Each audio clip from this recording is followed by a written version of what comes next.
Good morning everyone. Welcome back to chemistry Adhyayan YouTube channel. और आज हम बात करने वाले हैं एटॉमिक स्ट्रक्चर के पार्ट 2 में कुछ यहाँ पर चीज़ें हम डिस्कस करेंगे।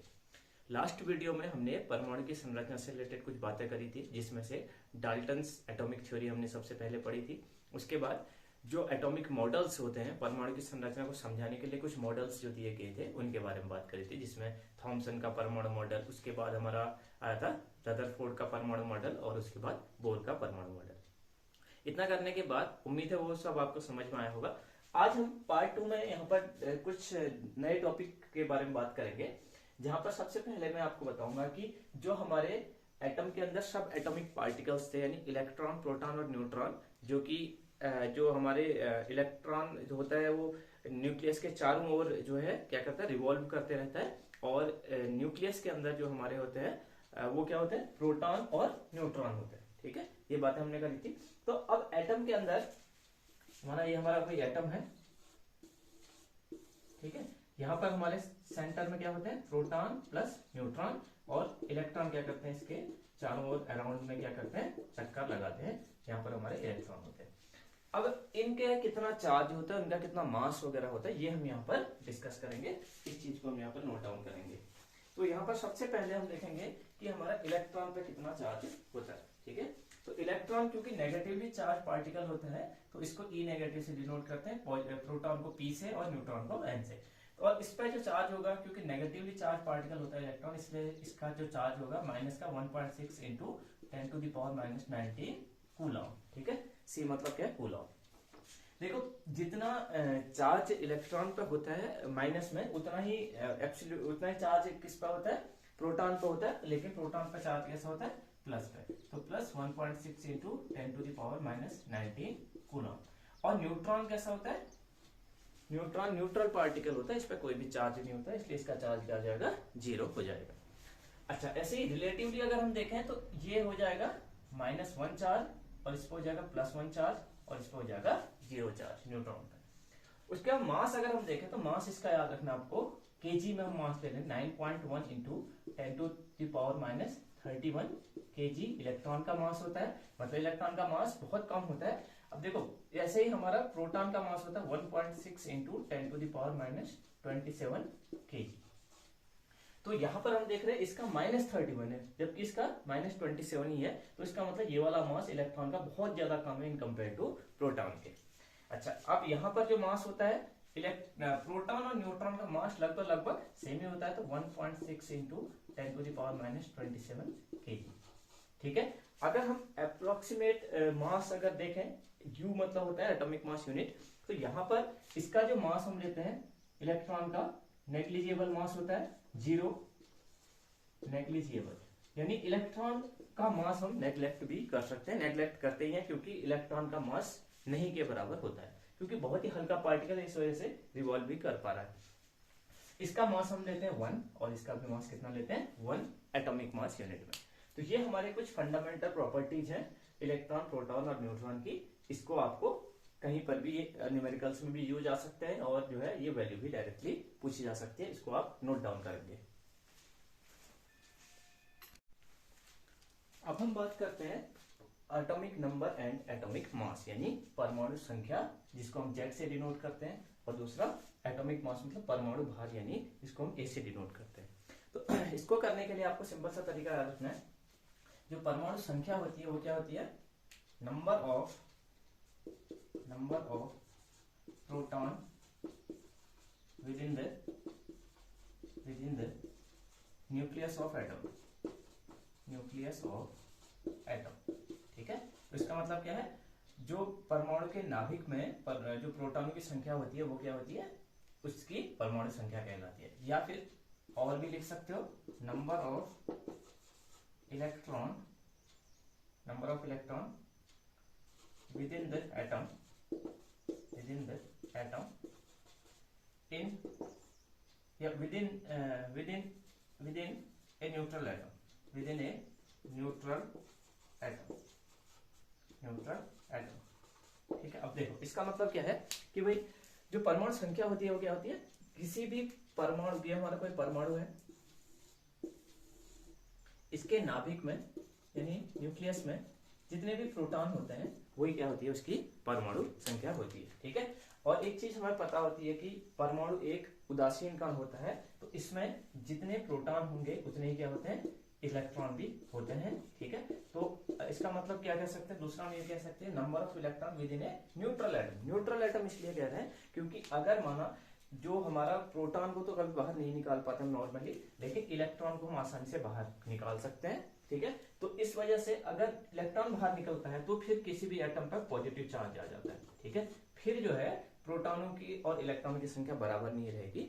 लेकिन जब परमाणु न्यूट्रल या उदासीन होता है तो उस टाइम प्रोटॉनों की संख्या और इलेक्ट्रॉनों की संख्या क्या होती है, बराबर होती है एटम में।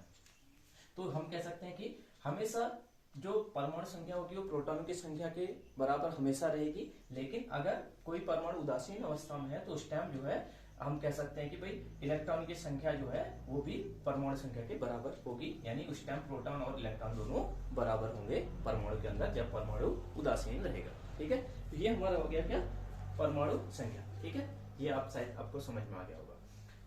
अच्छा, उसके बाद हम परमाणु संख्या मतलब हमें याद रखना है किसी भी परमाणु के अंदर प्रोटॉनों की संख्या। ठीक है, और अगर वो उदासीन अवस्था में है तो प्रोटॉनों की संख्या इलेक्ट्रॉनों की संख्या के बराबर होती है। अब दूसरा हमारा है परमाणु भार। देखो अभी हमने चीज पढ़ी थी एक कि इलेक्ट्रॉन का भार लगभग नेग्लिजिबल होता है, तो परमाणु के भार में कौन से पार्टिकल बचेंगे, फिर उसके बाद 3 पार्टिकल थे, इलेक्ट्रॉन, प्रोटॉन और न्यूट्रॉन। और इलेक्ट्रॉन का भार हमने कहा कि इसको नेग्लेक्ट कर सकते हैं, तो इसके अंदर परमाणु भार में क्या आएंगे, प्रोटॉनों की संख्या, number of proton plus number of neutron plus number of neutron. तो इसको हम लिख सकते हैं कि भाई परमाणु भार क्या होता है, भार परमाणु का कैसे आएगा, प्रोटॉनों की संख्या और न्यूट्रॉनों की संख्या। इलेक्ट्रॉन की संख्या यहाँ पर नहीं लेंगे क्योंकि इलेक्ट्रॉन नेग्लिजिबल रहता है। तो सिंपल सा यहाँ से आएगा फॉर्मूला, Z इक्वल टू क्या आएगा, नंबर ऑफ प्रोटॉन।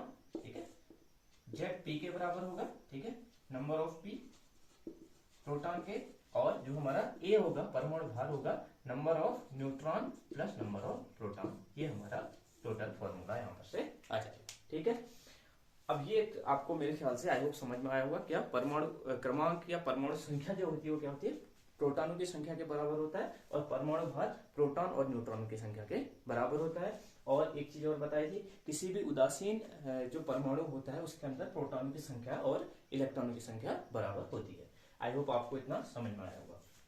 अब अगर हमें किसी भी एटम को स्पेसिफाई रिप्रेजेंटेशन करना होता है तो हम उसको, जैसे माना कोई एक्स एटम है, उसको दिखाने के लिए हम सबसे नीचे यहाँ पर लिखते हैं जेड। ठीक है, और ऊपर बाएं तरफ लिखा जाता है ए। ठीक है, और जेड क्या रिप्रेजेंट करता है, जेड रिप्रेजेंट कर रहा है यहाँ पर परमाणु संख्या या एटॉमिक नंबर। ठीक है, ए क्या रिप्रेजेंट कर रहा है, परमाणु भार, या इसको क्या बोल रहे हैं, एटॉमिक मास बोल रहे हैं। ठीक है, तो ये आपको इतना समझ में आना चाहिए। ठीक है, अभी हम किसी भी एटम के अंदर इलेक्ट्रॉन, प्रोटॉन और न्यूट्रॉन को कैसे काउंट करने के क्वेश्चन आते हैं स्टेप से, वो अभी हम देखेंगे। ठीक है, तो यहाँ पर इतना मेरे ख्याल से आपको समझ में आ गया होगा। देखो जैसे अगर किसी परमाणु के अंदर न्यूट्रॉन अगर निकालने होते हैं, एक चीज मैं बता देता हूँ, न्यूट्रॉन अगर कहीं पर निकालने होते हैं तो क्या करते हैं, न्यूट्रॉन निकालने के लिए परमाणु भार माइनस परमाणु संख्या। ठीक है, ये आपको जरूर ध्यान रखना है, बाकी तो आसानी से आप निकाल ही लोगे, इलेक्ट्रॉन और प्रोटॉन आसानी से निकाल लोगे। न्यूट्रॉन निकालने के लिए आप परमाणु भार में से परमाणु संख्या को घटा दोगे तो न्यूट्रॉनों की संख्या आ जाएगी क्या, परमाणु भार A माइनस जेड आ जाएगा। ठीक है, ये आपको ध्यान में रखना है। अभी एक क्वेश्चन मैं बताऊंगा जो कि एलटी में आया हुआ इस टाइप का, आप इसको नोट डाउन कीजिए। अब हम आगे बढ़ते हैं। इसके बाद एक क्वेश्चन यहाँ पर हम देखते हैं कि atomic mass of sodium is 23, atomic number is 11, therefore the number of neutron. ठीक है, इसमें नंबर ऑफ न्यूट्रॉन निकालने, मतलब दे रखे हमको कि जो सोडियम का परमाणु भार है वो कितना है, 23, और परमाणु क्रमांक 11 है, तो क्या करना हमको, नंबर ऑफ न्यूट्रॉन निकालने। अभी मैंने बताया था नंबर ऑफ न्यूट्रॉन निकालने के लिए फॉर्मूला है atomic mass minus atomic number. ठीक है, तो कैसे, एटॉमिक मास कितना दे रखा है 23 माइनस एटॉमिक नंबर कितना 11, तो कितना आ जाएगा इसमें, 3 में से 1 गया 2, और 2 में से 1 गया 1, यानी 12। तो इसमें कितने न्यूट्रॉन आ जाएंगे, इसमें आ जाएंगे 12 न्यूट्रॉन। ठीक है, तो सिंपल सा तरीका है। तो ऐसे ही एक क्वेश्चन आता है कि नंबर ऑफ न्यूट्रॉन्स किसी भी पर्टिकुलर एटम्स में कितने होंगे, जिनमें समान न्यूट्रॉन होते हैं उनको आइसोटोन बोलते हैं। इसके बाद हम अभी उसको देखेंगे। यहाँ पर अब हम देखते हैं कि कुछ वर्ड मैंने लिख रखे हैं, आइसोटोप्स, आइसोबार, आइसोटोन और आइसो इलेक्ट्रॉनिक। ये जो है परमाणु से रिलेटेड ही क्वेश्चंस हैं। सबसे पहले आइसोटोप जो होता है उसको बोलते हैं समस्थानिक, आइसोबार को समबारिक, आइसोटोन को समन्यूट्रॉनिक और आइसो इलेक्ट्रॉनिक को सम इलेक्ट्रॉनिक। तो आइसो मतलब होता है सेम। ठीक है, तो ये वर्ड बहुत सारा कंफ्यूजन करते हैं, आपको यहाँ पर मैं बहुत अच्छे समझाऊंगा इसको समझना। आइसो मीन्स है सेम, तो आपको सबसे पहले आइसोटोप या समस्थानिक क्या होते हैं, ऐसे एटम्स जिनका क्या होता है या एलिमेंट सेम क्या होता है, सेम एटॉमिक नंबर होता है, same atomic number, different atomic mass. ठीक है, ऐसे तत्व जिनके क्या रहते हैं परमाणु भार समान, परमाणु क्रमांक समान रहते हैं लेकिन परमाणु भार क्या होते हैं अलग अलग होते हैं, उनको बोलते हैं समस्थानिक। जैसे इसका एग्जांपल मैं आपको समझाता हूँ। हाइड्रोजन के 3 समस्थानिक होते हैं, एक होता है 1H1, दूसरा होता है 1H2, तीसरा होता है 1H3। ठीक है, इसको बोलते हैं, पहला वाला जो होता है इसको बोलते हैं प्रोटियम, दूसरा इसको बोलते हैं ड्यूटेरियम और इसको बोलते हैं ट्रिटियम।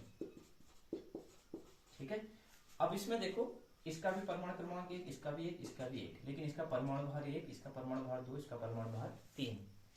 अब अगर इसमें प्रोटॉन और इलेक्ट्रॉन निकालोगे तो इसमें भी एक प्रोटॉन एक प्रोटॉन एक प्रोटॉन, यहाँ पे इलेक्ट्रॉन 1 1 1, क्योंकि अगर उदासीन अवस्था में प्रोटॉन की संख्या इलेक्ट्रॉन की संख्या के बराबर होती है। लेकिन अगर न्यूट्रॉन निकालोगे, परमाणु भार माइनस परमाणु क्रमांक, यहाँ पर 0, यहाँ पर 2 में से 1 गया 1, यहाँ 3 में से 1 गया 2। तो जो हमारे समस्थानिक होते हैं इनमें क्या होते हैं प्रोटॉन और इलेक्ट्रॉन सेम रहते हैं, लेकिन जो हमारे न्यूट्रॉन होते हैं वो क्या होते हैं अलग अलग रहते हैं। ठीक है, तो एक बात ध्यान रखनी है, जो समस्थानिक होते हैं उनमें प्रोटॉन और इलेक्ट्रॉनों की संख्या सेम रहती है। तीनों समस्थानिक में देखो सेम है, लेकिन न्यूट्रॉन क्या होते हैं वो अलग अलग होते हैं। ठीक है, तो आपको ये ध्यान रखना है। और एक चीज ध्यान रखना, जो ट्राइटियम होता है वो क्या होता है रेडियो एक्टिव एलिमेंट होता है, इसको आपको ध्यान रखना है। ठीक है, ये क्वेश्चन लेक्चरर के एग्जाम में भी पूछा गया था इस बार, जो 2020 में हुआ था। तो ये हो गया। अच्छा, अब इसके बाद दूसरा आइसोटोप, आई होप आप समझ गए होंगे। ऐसे एलिमेंट जो क्या होते हैं जिनमें क्या होता है परमाणु क्रमांक समान रहता है लेकिन परमाणु भार अलग अलग होता है, उसको बोलते हैं आइसोटोप। अब इसके बाद दूसरा हमारा यहाँ पर से देखते हैं, दूसरा हमारे पास है आइसोबार। आइसोबार इसका थोड़ा सा डिफरेंट है। आइसोबार में क्या होता है, जो हमारे एलिमेंट्स होंगे उनके क्या होंगे सेम, देखो समभारिक मतलब भार क्या होगा सेम होगा, तो यहाँ पर सेम एटॉमिक मास होगा। ठीक है, बार मतलब मास आप ध्यान रखेंगे, सेम एटॉमिक मास, लेकिन क्या होगा डिफरेंट एटॉमिक नंबर, इसका जस्ट उल्टा टाइप का आप समझ सकते हैं। ठीक है, समझ सकते हैं। अब देखो इसका एग्जांपल मैं बताता हूँ। ऐसे समभारिक ऐसे होते हैं जिनके परमाणु भार क्या होते हैं समान होते हैं लेकिन परमाणु क्रमांक क्या होते हैं अलग अलग होते हैं। अब इसका एग्जांपल समझना, एग्जांपल हो गया इसका 20 कैल्शियम 40 और 18 ऑर्गन 40। ठीक है, ये हमारा कैल्शियम है और ये ऑर्गन है। अब ये अलग अलग एलिमेंट ही है। ठीक है, तो यहाँ पर क्या करोगे, देखो अगर यहाँ पर आप देखोगे तो इसका परमाणु क्रमांक 20 है, इसका 18 है, तो एटॉमिक नंबर क्या हो गए अलग अलग है, लेकिन इसका परमाणु भार 40, इसका भी 40, यानी एटॉमिक मास क्या है दोनों के सेम है, तो इसको बोलते हैं क्या, इसको बोलते हैं समभारिक। ठीक है, तो यहाँ पर इलेक्ट्रॉन प्रोटॉन और न्यूट्रॉन सब अलग अलग हो सकते हैं। ठीक, अच्छा, दूसरा हमारा समन्यूट्रॉनिक क्या बोलते हैं, ये सिंपल सी चीज है, elements having same number of neutrons. ठीक है, जैसे बहुत सारे एलिमेंट्स अगर हमारे पास दिए गए हैं, अगर उनमें सेम नंबर ऑफ न्यूट्रॉन्स है तो उनको समन्यूट्रॉनिक बोला जाता है। ठीक है, इसका क्वेश्चन पिछली बार भी आया हुआ है एक बार, तो उसको भी हम देखेंगे बाद में। उसके बाद सम इलेक्ट्रॉनिक क्या होते हैं, elements having same number of electron. ठीक है। तो ऐसे अलग अलग टाइप के तत्व जिन पर क्या है सेम नंबर ऑफ न्यूट्रॉन, उनको आइसोटोन बोलते हैं, ठीक है। और आइसो इलेक्ट्रॉनिक किनको बोलते हैं, एलिमेंट्स जिनके क्या होते हैं अलग अलग इलेक्ट्रॉन सॉरी सेम टाइप के इलेक्ट्रॉन होते हैं, अलग अलग तत्वों के सेम टाइप के इलेक्ट्रॉन होंगे तो उनको बोलते हैं आइसो इलेक्ट्रॉनिक, ठीक है। तो यहाँ पर आपको इससे रिलेटेड क्वेश्चंस भी आते हैं, ये आपको मेरे ख्याल से आई होप थोड़ा बहुत ये चीजें क्लियर हुई होंगी कि आइसोटोप किसको बोलते हैं, आइसोबार, आइसोटोन और आइसो इलेक्ट्रॉनिक। आप इसको एक बार अच्छे से नोट डाउन कीजिए। देखिए जैसे नेक्स्ट क्वेश्चन है हमारा कि which these elements are isotones, ठीक है। क्या ये जो एलिमेंट्स हैं वो आइसोटोन्स हैं, मतलब सम न्यूट्रॉनिक हैं। तो इसके लिए क्या करोगे आप, देखिए न्यूट्रॉन निकालने के लिए क्या करोगे, atomic mass minus atomic number. तो यहाँ पर से 30 में से 14 घटेगा तो कितना जाएगा 16, यहाँ पर 31 में से 15 घटेगा तो 16, 32 में से 16 घटेगा तो 16। तो इन सभी में नंबर ऑफ न्यूट्रॉन सेम आ रहे हैं, तो इस वजह से ये क्या है आइसोटोनिक है, ठीक है, आइसोटोन से। तो आपको ऐसे 3-4 पेयर भी दिए हो सकते हैं जहां से आपको आइसोटोन पेयर को छांटना हो सकता है, ठीक है। ऐसे ही अगर माना कहीं पर आपको आइसो इलेक्ट्रॉनिक का क्वेश्चन ऐसे आ सकता है कि भाई जैसे आपको 2-3 एलिमेंट दे दे, एक दे दे जैसे आपको दे दे सोडियम प्लस, ठीक है, और दे दे सोडियम के बाद मैग्नीशियम +2, ठीक है, और एक दे दे ऑर्गन, ठीक है, नियॉन, ठीक है, नियॉन, ठीक है, ऐसे दे दे। नियॉन का एटॉमिक नंबर होता है 10, ठीक है, और सोडियम का 11 होता है और मैग्नीशियम का 12 होता है, ठीक है। अब यहाँ पर अगर आपको इलेक्ट्रॉन काउंट करने होंगे तो ये तो न्यूट्रल है, यहाँ पर इलेक्ट्रॉनों की संख्या प्रोटॉनों की संख्या के बराबर होगी, यानी 10 होगी। लेकिन यहाँ पर अगर आप देखेंगे तो न्यूट्रल होता तो क्या होता, 11 प्रोटॉन और 11 इलेक्ट्रॉन होते, लेकिन एक प्लस चार्ज है तो इसका मतलब इसमें से क्या हो गया है, एक इलेक्ट्रॉन बाहर निकल गया है, तो इसका मतलब यहाँ पर भी 10 होंगे। और यहाँ पर 2 प्लस चार्ज है तो 12 में से 2 इलेक्ट्रॉन बाहर चले गए तो यहाँ भी 10 हो जाएगा। तो ये तीनों के तीनों पर क्या है सेम नंबर ऑफ इलेक्ट्रॉन है, इस वजह से इनको आइसो इलेक्ट्रॉनिक स्पीशीज कहा जाता है, ठीक है। आई होप आपको ये समझ में आया होगा। सो आई होप आपको यहाँ पर इतना समझ में आया होगा। और आज की वीडियो में मैंने आपको बहुत सारी चीज़ें बताई हैं, जिसमें से आपको isobar, isotope, iso electronic, isotone ये सब क्या होते हैं, और किसी भी पर्टिकुलर एटम के अंदर एटॉमिक मास क्या होता है, एटॉमिक नंबर क्या होता है, और जो है इसके अलावा मैंने आपको बताया इलेक्ट्रॉन, प्रोटॉन और न्यूट्रॉन फंडामेंटल पार्टिकल्स जो है उनमें चार्ज वगैरह कितना होता है, ठीक है। तो आप थोड़ा बहुत अपनी तरफ से भी कोशिश कीजिए पढ़ने की। इसके बाद मैं अगली वीडियो पे नेक्स्ट वीडियो में कुछ और टॉपिक्स यहाँ पर डिस्कस करूंगा। तो आई होप आपको यहाँ पर समझ में आया होगा। मिलते हैं नेक्स्ट वीडियो में।